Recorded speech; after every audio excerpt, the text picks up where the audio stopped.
எங்கள் வீட்லேயே நாங்கள் செஞ்ச சிக்கன் 65.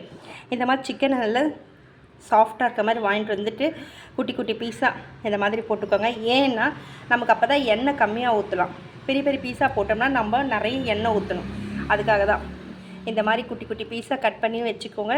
இதில் தேவையான அளவுக்கு இஞ்சி பூண்டு பேஸ்ட்டு, மிளகாத்தூள், சிக்கன் 65 மசாலா, என்ன உங்ககிட்ட கரம் மசாலா, பிரியாணி மசாலா, வெறும் மிளகாத்தூள், அந்த மாதிரி என்னென்ன வேணுமோ, தயிர், புதினா, கொத்தமல்லி இதெல்லாம் கூட நீங்கள் விழுது மாதிரி அரைச்சிட்டு இதில் ஆட் பண்ணிக்கலாம். மெயினாக உப்பு போட மறந்துடாதீங்க. இந்த மாதிரி போட்டு நல்லா ஊற வச்சுடுங்க. தயிர் கொஞ்சம் ஆட் பண்ணிக்கோங்க.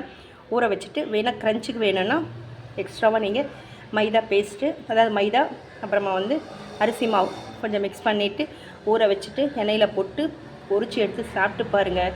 செம்மையாக இருக்கும். Super chicken 65. கடையில் வாங்காதீங்க, வீட்லேயே செஞ்சு சாப்பிடுங்க. என்ஜாய்.